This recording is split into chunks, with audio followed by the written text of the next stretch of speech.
Welcome back. This is the Brutally Honest Loan Officers podcast. I am Derek Brown, and with me is Stephen Brock. Say hi, Stephen. Hi. For those listening and not watching, we put this on YouTube, right? Well, Stephen is wearing a Batman mask right now because in our last episode, he called himself Batman and I was his Robin. So, whatever makes you happy, buddy. If I, that I've been waiting for like a week to do this. Did you have it last week? I did not, but I went and found it afterwards. You mean, but I'm saying you had it at your house somewhere. Oh yeah, my son had it. That's why it's like a little tiny kid one. I just thought you had a Uh, big head. I have been waiting, yeah, for a week to do this, and then our pre talk before the podcast. Try not to say anything about it. It's, whatever makes you happy, buddy. Putting on a Yeah. Batman mask if you want to pretend you're Batman, I don't care. I was hoping you would say something about it and be like, all right, well, I'm Batman in this episode. And I'd be like, Yeah, I'm gonna be Batman in this episode. Sure. Um, anyways, I'm Derek Brown. This is Stephen Brock. We are loan officers with the mortgage firm. And this is a fun podcast that we put out. Not trying to like generate money or anything like that. We just wanted to put out some topics. Hopefully, referral partners, consumers, and loan officers are listening, and maybe find our advice helpful, which kind of brings us to our topic today.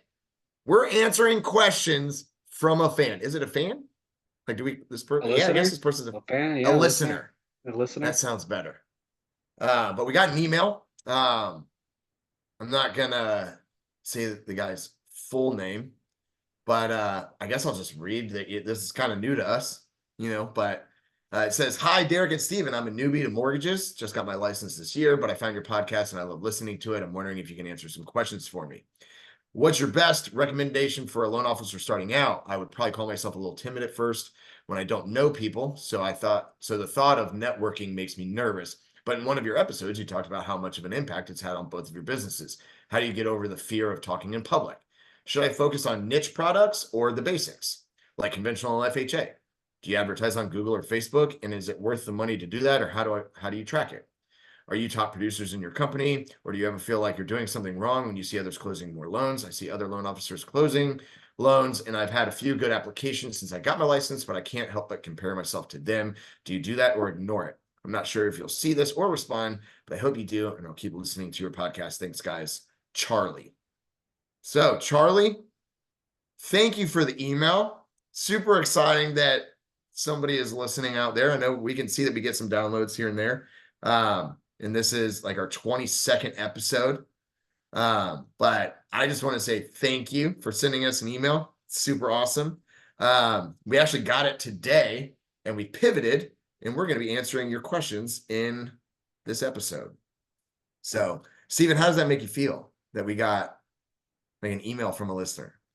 I think it's great. I mean, I've had a couple of people reach out on Instagram and stuff, but this one's great because like new loan officer, the questions we probably all asked ourselves coming into the business. 100%. And what are we going to do? It's like, okay, yeah, you go get your license. That's how to stay out of jail. But what do I do now? How do I do it? So I think this is going to be right. And there's good so many, episode. like, I think a lot of people in our industry start elsewhere. They start as, an assistant to something like loan officer assistant, loan partner, like maybe a loan processing assistant. And then once they get like used to what it takes, then they go get licensed and kind of then start going on themselves. I know that some of our really awesome loan officers were all either processors or underwriters or something like that before. But it sounds like this There's a guy few of is, us that don't do that at all because I was yeah. straight LO in the business. So I got a little start as like a loan partner and doing marketing and stuff like that. And then I bought a house and went through the whole pre-approval process working with a loan officer. And that's when I realized, like, I think I could really do this and do it well. So it sounds like this guy has just got his license and is starting out as a loan officer. So he says, what's your best recommendation for a loan officer starting out? I think it really depends on how your company or your office or whatever is set up.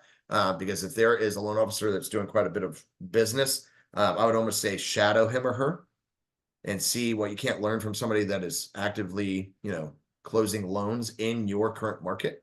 But as far as yourself, you've got to get the word out.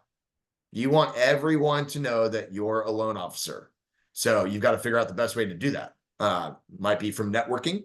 So chambers, B&I networking groups, local realtor organizations, young professional networks, stuff like that, where you can just constantly get in front of people on a regular basis, tell them that you're a loan officer.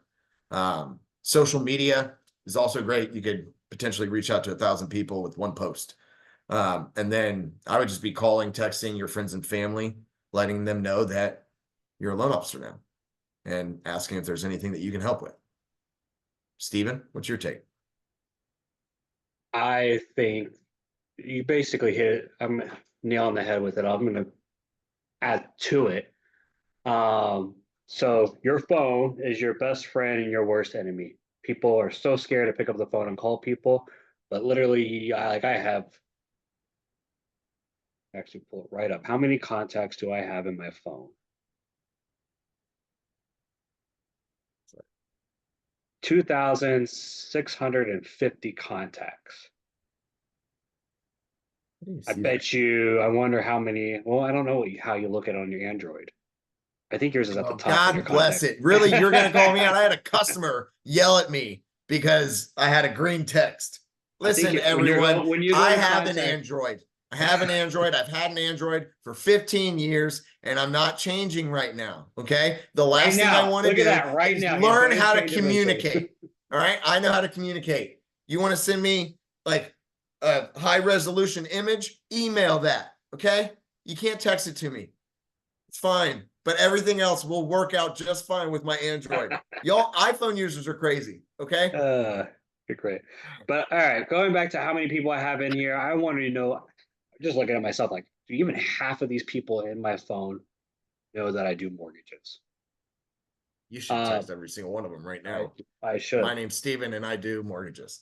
I should do that. There is actually there's a real estate broker down here, and he kind of taught this class one day that I was sitting in with him, and he gives his realtors that sign up with him 90 days, 90 I think it's a 90-day grace period of like or probation period, and then on the 90th day he grabs their phone from them and will dial a random contact and be like, "Hey, Derek's friend, what does Derek do for a living?"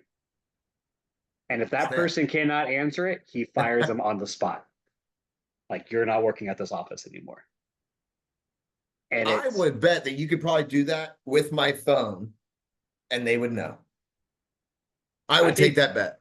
I I'd put think money that's on the what line. you need to do is in this business, besides you need to know loan products and how all that works and how your well we use Encompass, but your loan operating system works and all Yeah. that. Your loan software, whatever it is. Yeah, whatever that software is and how you actually submit a loan and that whole process works. The other thing that's going to matter the most is whoever meets the most amount of people and knows the most amount of people will win.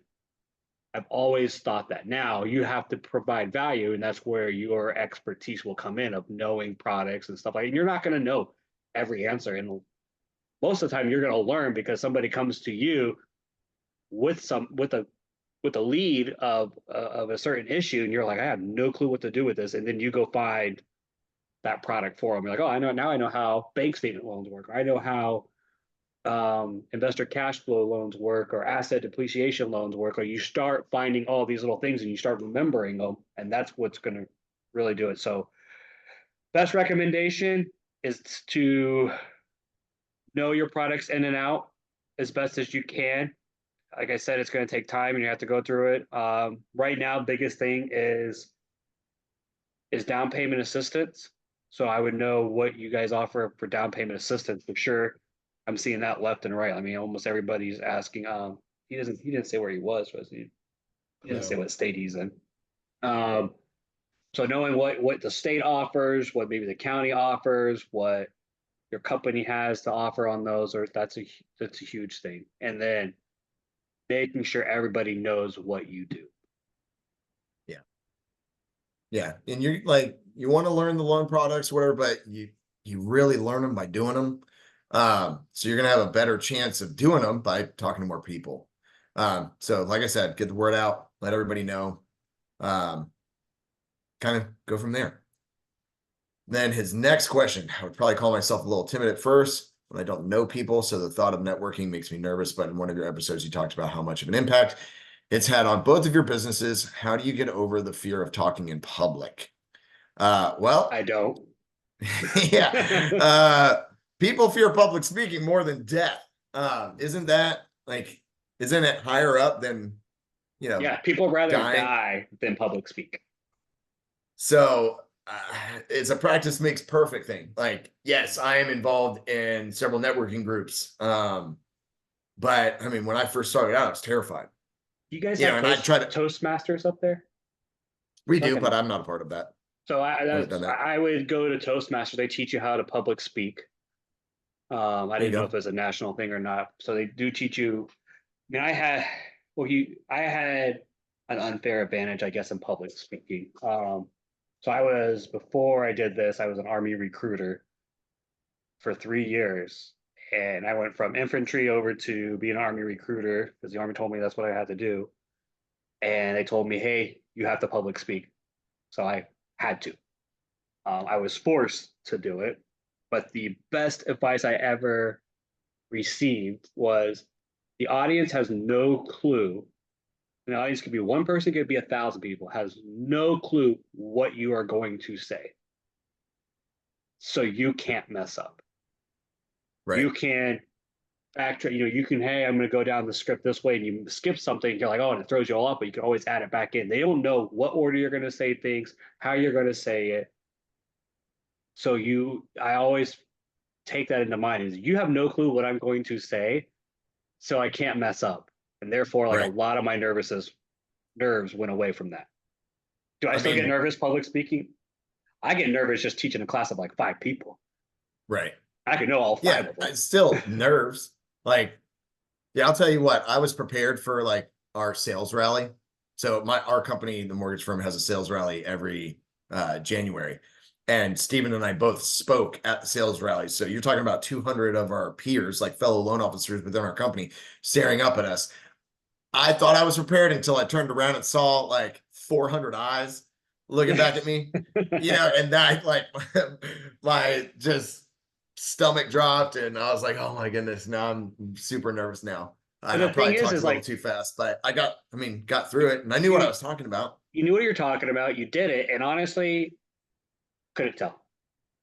Like I think you said something about it. Was it either like, oh, I hell, think, yeah, ooh, I probably just word vomit, like, oh my God, I'm so nervous. yeah, but like I know an insurance agent that will go and do some public speaking stuff, and I have to drag him to do it. He is terrified, literally terrified. Like we had to go to a homeowners like convention and speak, and he's like, "Can you pick me up because I will turn around and not go? Like you have to force me to get there." Yeah. But when he speaks, he's great. And he's like, he's just so scared of it. So I think it's just practice makes perfect. With networking, if you know somebody that even if they're in the business with you, but not in the business with you, they're like, hey, I will go networking. That makes it easier. At least you have somebody else to talk to, and then you can kind of, you know, talk to people together. So you're not just standing there awkwardly by yourself. Well, Because I've yeah, I mean, the more you talk about yourself and your business and loans, the better you're going to be at talking about yourself and your business and your loans. So I mean, yeah, I was super nervous starting out, but now like I'm way more confident than I was, but still public speaking makes us nervous. But, try to get like more one-on-one with realtors or referral partners. That's somewhat easier. When I was first starting out, I went to a bunch of different open houses and brought like a little goodie bag to the realtor. And when I first started doing it, some realtors just, oh, thanks. No questions, no nothing. It's kind of awkward, whatever. And then there were other times where realtor would then like ask me questions and then we'd start talking about like the market and, where interest rates were. And this is back when interest rates were super low, which is awesome. But still now, like when my realtors ask me like, Derick, what are you thinking about the market? Interest rates are higher than they previously have been. But there's still a lot of, great loans and people are still buying and, just having good conversation, but it's easier to talk about, loans now because I've been doing it for so long. So you'll Yeah. just like, the more you do it, the better you'll get. Excuse me. All right. Third question. Should I focus on niche loan products or the basics like conventional FHA? And I think understanding niche products, like let's just say bank statement loans, I think that it can be extremely beneficial. We just went through tax season. I think that there's a lot of self-employed borrowers that are filing their taxes. And sometimes they are considering, well, I have to purchase a home. And somebody told me that I need to have my qualifying income up. So I shouldn't write off as many things. A lot of that all depends on the numbers. We've had several situations where it makes more sense for a buyer to do a bank statement loan than to adjust their taxes. Simple as that. But as far as what should you focus on? I would try to figure out the biggest number of people you could help with one loan and focus on that. So if you're in an area, like if you live in a luxury market, you're probably going to have to learn jumbo loans, or asset depletion, or stuff like that. But like Stephen said earlier, down payment assistance, that's been pretty decent for us lately. First time home buyer programs, we're doing a lot more of those than we are some of our other programs. But I mean, just last month, I closed 2 DSCR loans. So the investor cash flow, or we call it DSCR, so debt service coverage ratio. And one was a refi, one was a purchase. Made sense. So I don't know. It's just, you got to figure out how you can help the most people and focus on that. But keep in mind, like your basics, your conventional FHA and VA loans, those 3 are the majority of what all of us close. Yeah. So if you're trying to close more loans, you're probably going to close more of those. I would say so. If somebody came to me writing off a lot on their taxes and wanted to buy a house and we had to go bank statement loan, I know in my head we have the bank statement product, we have asset depreciation, we have It's 1099 income depletion. loan depletion. Sorry, what did I say? Depletion. I don't know. You're I don't adding know. some letters in there. Here, Depletion. Come on. I'm gonna send this to you now so you wear Okay. it. Thanks, Robin. I'm gonna put it right here. um, I know we have these loans guideline. I do not know the guidelines verbatim all the way through. I know a little bit about each one of them and kind of how they work, but most of the time, your first initial conversation with your referral partner, who could be your realtors or financial advisors or whoever is out there, and the lead is very hypothetical. Is where you're kind of going over like what is going on a little bit. You're trying to get a little bit more detail, so then you can go back out down there and go through. Let me go through conventional. Nope, not going to work that way. Let me go through FHA. Let me go through this product, that product. Like you have time to sit there when nobody's on the phone and staring at you, going through those products. So you need to know you have them, but Right. not necessarily be like, hey, I know every single little thing about each one of them. Now, there's as time goes on, you're going to learn more and more of each one of them, but rules change, guidelines change, so that the general information of them don't change, but what they could take for credit scores could change, what they allow for debt to income ratio can change, what documents they want to see can change. So um, I think knowing, like you said, the conventional VA and FHA are the main 3, depending on where you're at. You have USDA, a USDA. I personally have never. I think I've pre-approved one. I've never actually done one. I've done Um, a few, and it was just much easier to do when interest rates were lower. Just their DTI requirements are a little bit tighter.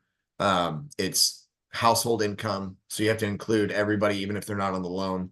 And there's income limits. So I would speculate that there are not a whole lot of USDA loans being done right now. Not to say that you can or you shouldn't, just not a lot right now so I think due to just the market. kind of focusing on what you think your area would want, so you know it. Even if Or yeah, look at your company, like whoever you work for. What loans are you closing more of? That's probably what you should focus on. I would focus You on know, that, I would run um, scenarios. Is that the word I'm looking for? Run scenarios on like yourself, right? like without pulling your own credit, but like, hey, let me like type it all in and see what I could do with this, or make up some self-employed one trying to do it. Um, but just to get used to doing it. Yeah. So I would, you got to know the basics. Find out what like your team or your branch, or I'm not sure how you're set up, but find out what, the majority of the loans already closing are. So you know that that's what you guys are doing a lot of. And then see if there isn't like a niche product that nobody wants to do. Not, and I'm not saying go and find like the most difficult loan to do. But if there's a specific down payment assistance program that's beneficial, and then you just have other people on your team or like within your office that aren't doing them, you could be the go-to person. Like, hey, send me everybody that you think would fit for this, Orange County grant type of thing. I will tell you, do you, I don't think there really is a product that we have that nobody else probably has. Can you, I think that every loan officer out there basically had, I would say Well, 99%. I know for a fact that we have relationships with some of our brokered products that not every other lender has. Maybe not So, that exact one, but I mean like but they probably have something similar with somebody else. similar. Yeah. So they might not have that investor with it, but I would bet that there's not a lot of stuff that this one LO has that you don't have, kind of thing. The I only have time you're going noticed to find that is probably from a bank. yeah, there's Like, some, which I mean, sometimes it's we have it, but they have better guidelines with it. They're going right, to offer them more money, whatever the case is. There's things that we just can't do with it. And I think that's also another great referral partner to have, is find out bankers what products they have that you can, send them people when it doesn't fit your stuff, and then you can tell them, hey, this is what I do that you don't right. do. So I think I get 3 or 4 leads now a week from bankers. One really, she's great. I mean, everybody, boom, boom, boom. Here she goes. They don't do it. She's like, here you go. So like I think that's another, once you start knowing your products, to start reaching out to bankers and going in and meeting them and seeing what they do, what we don't do, and vice versa with it. Right. Uh, And honestly, like, so to kind of sum it up, this might be your best approach. Make sure you understand the most common loans you're going to do. So that's your conventional FHA, VA. And then start with one niche product. One niche product that you find beneficial that would be good for you to know and that you might be able to close more of. Once you understand it, move on to another one. And then you should, and after a little while, you'll have a handful of niche products that you understand and can advertise confidently that you can do these loans. And you have to also remember, we are salespeople. We think we can close every single person that comes to us. And that's how your mindset should be, is somebody comes to you, I'm going to solve the problem of finding them a loan that works for them. Right. If it's through myself, yes, that's what I'm going to go with. If not, I'm going to try to push them to somebody else that can do it. Or I'm going to come up with a plan. Hey, your credit's not good enough. This is what we're going to do. Hey, you need to save up more money because down payment assistance is not going to cover everything. This is what we're going to do. You're Right. giving them a plan on it. There's never a no to that person. You have to have that mindset. Like, I do not deny loans. I come up with a plan to get you a loan. Now it could be, Right. hey, you're ready right now, and you can just find the house and go. It could be, hey, 6 months, a year, 2 years. This is what we need to do. But Right. that is your job, is to come up with the plan to get them that mortgage. Right. Agree. All right. Next question. Do you advertise on Google or Facebook? And is it worth the money to do that? Or how do you track it? Well, I personally do not advertise at all. I do not spend any money through Facebook or Google right now. But I don't necessarily think that is a bad idea. I'm not against it. I just currently do not do that. So I know that there's, what is it? SEO, like is where you track everything like through Google and stuff like that. I think that done the right way with the right advertisements could probably be fantastic. I just haven't, but not to say that I won't. I don't know. I just To right now to I don't. me, uh, I do run ads on Facebook, but I want let me go. You have to think an online lead is most likely a shopper. They're just gonna go to each lender that they can and finally land with one. That's usually what Right. happens. So you have to have that mindset in mind.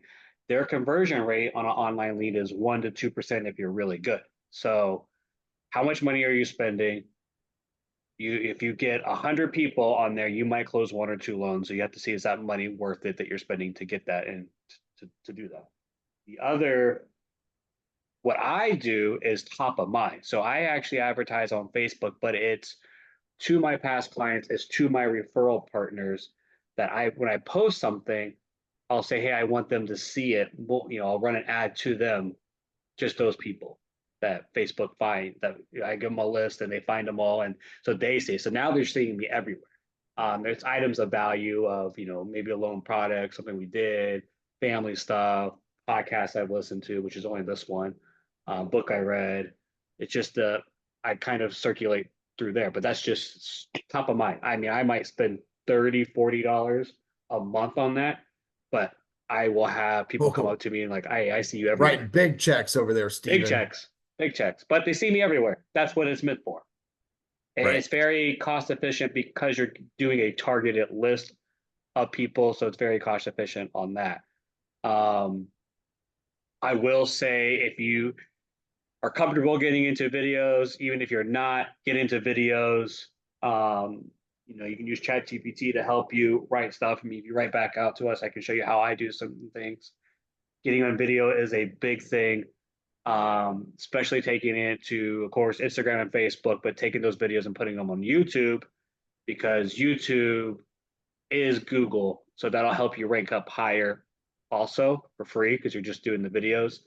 Right. Um, if somebody Googles you or searches you, depending on whatever they use, YouTube, Facebook, and Instagram are the big three that'll come up. So if you're posting on that, those will come up. Usually, then it's your company website. After that, maybe LinkedIn in there too. So you have to be on those 3 platforms at least for Right. free. Getting on there, posting content of value on there, and then when you're doing, to me, it's once you're done networking and doing all that stuff and meeting as many people and doing your phone calls and building relationships, posting content for free out there, giving value, emails, social media, whatever it is, then the next stage would be like, okay, well, let me boost a post to a targeted list. Um, Right. I'm personally against just trying to get like home buyers through it, like paying for, oh, click here, fill out this information. I have a link, but it's just sitting there on my Right. page for free. Like I'm not actually running money to it. So Yeah, and I'm sure that there's some loan officers out there that do paid advertisement and do well with it. Hopefully they know what their ROI is. I just I don't.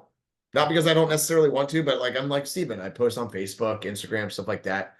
So top of mind, I want recognition. I want people to know like in my area who I am, stuff like that.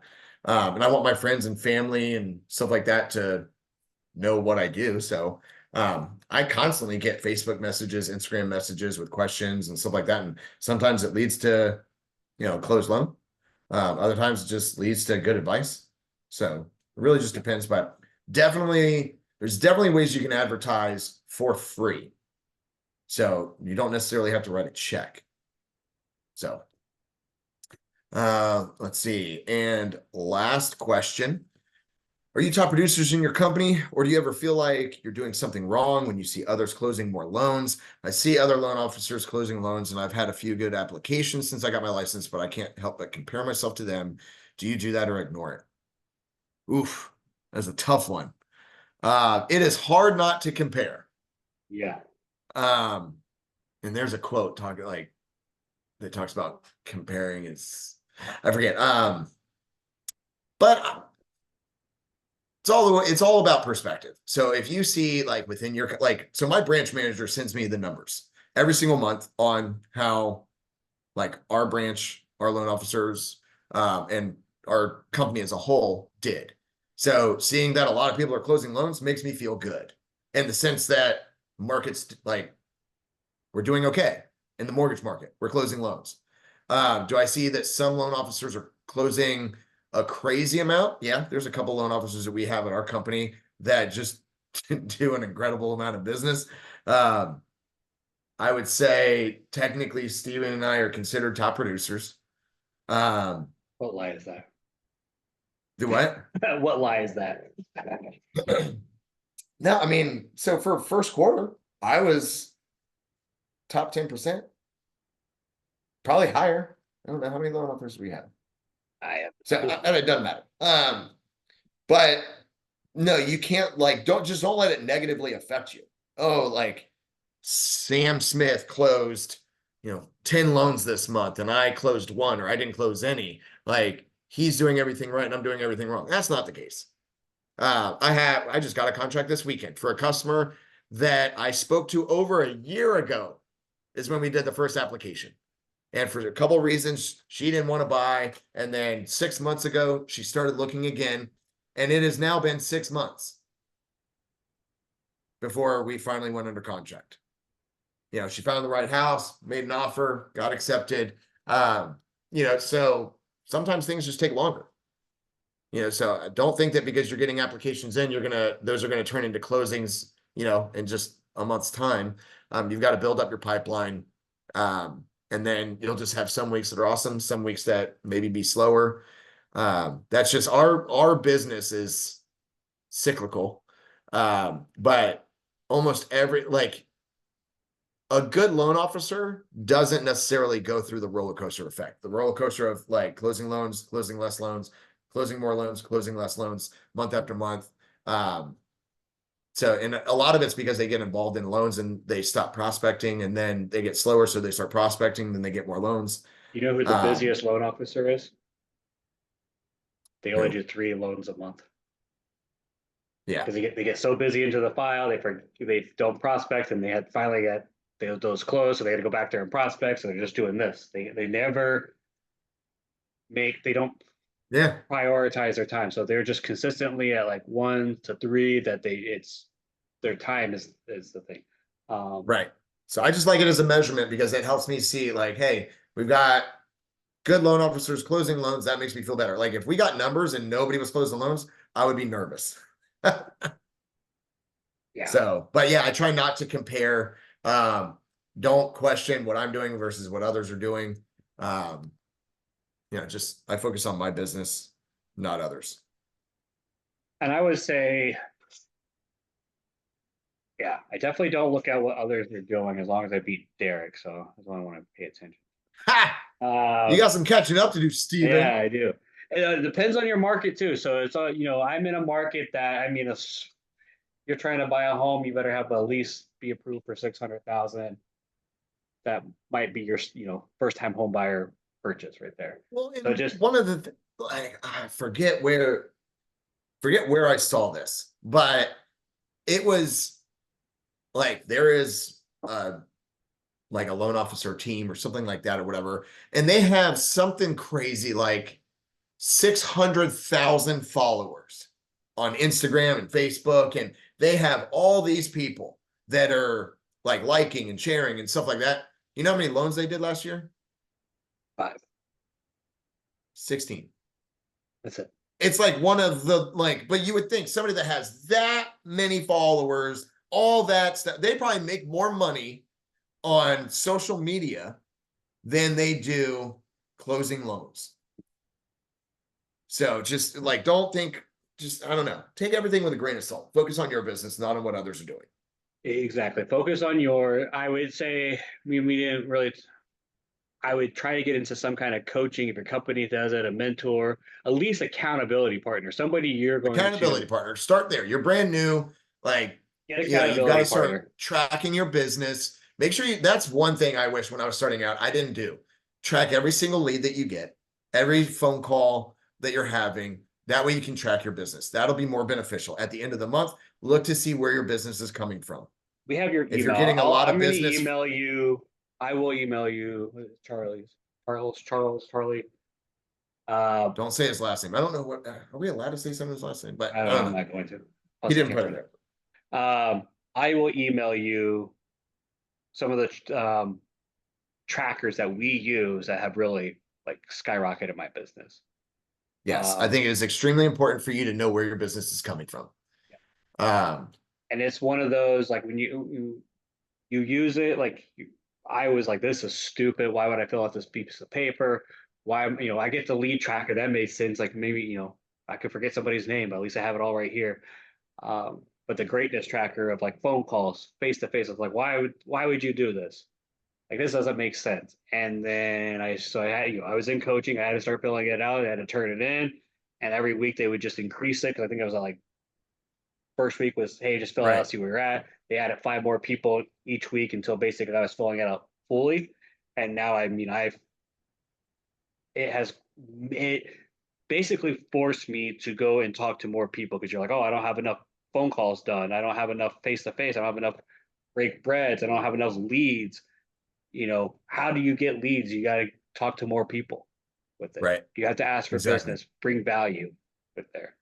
Um, Also, let's just say you start producing and then you come into a slump because we all do it. It's like, oh man, I got all these things going on, and then maybe you have a bad month. I am going to steal. He probably stole it from somebody else, but Robbie Sampson's best saying when he was one of my coaches was, "What solves all problems is more leads. More More leads leads solve all solve problems." all problems. So Yeah, get out there and talk to people, meet people, bring value to people. Don't just beg for business. Actually have value for these people, and leads will start coming in. And then you really have for your realtor partners, you have basically two jobs because every loan officer closes on time. Will say they close on time. They say that they don't bait and switch the numbers, and they say what was the third they one? I stopped saying, communicate. and they communicate. Like everybody says that. That's normal. But your job is to one, if whoever refers you that lead, you are that referral partner. So if it's a realtor, you are that realtor. You are their reputation. You have to protect their reputation when you're dealing with that lead. And two is you will convert that lead. It might not be this week. It might be, Derek said, 2 years from now, 6 months from now, but you will have a follow-up system. You will always be following up. And part of this is that lead tracker tracking those people, what happens to them, where they come from, and, Right. and, and keeping that. I know he didn't ask this question, but I'm going to ask you it. If you were starting over, or not starting over, if you were just coming into this, if you met yourself 7 years ago, 6 years ago, whenever you started the mortgage Yeah, side, what would you tell yourself that you had to do right away? track the leads.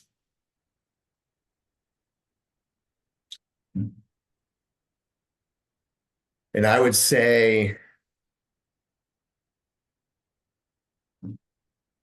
I focus pretty heavily on realtors, and I could have focused, I would have focused the same amount on realtors, but also other referral partners, different avenues of business. Because right now, like some realtors are struggling a little bit. A lot are worried about this NAR settlement, and it's gotten a little bit more competitive for realtors.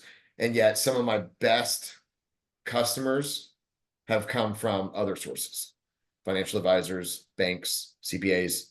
So I would have focused on that a little earlier. Not giving up on my realtors by any means. Love my realtors.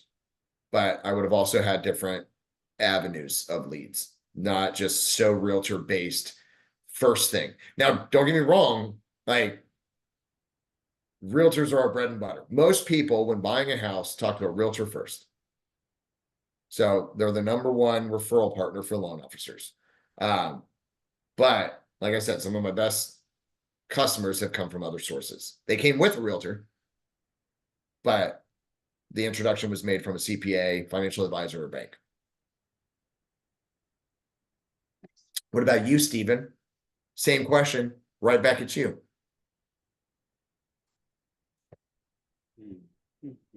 Don't you dare say the same as you, Derek. You're so smart. Because that's the problem I'm having. Because like that's I would make myself do that. So I want to have another one. Besides tracking, I wish I tracked. So I got into coaching and tracking everything probably after, I think it was my first, I was in for a year and then I went into coaching. Right. I kicked myself because I had the opportunity to go into it right when I came in, and I kicked myself in the butt that I didn't. I mean, I'd be a year ahead of where I'm at with it.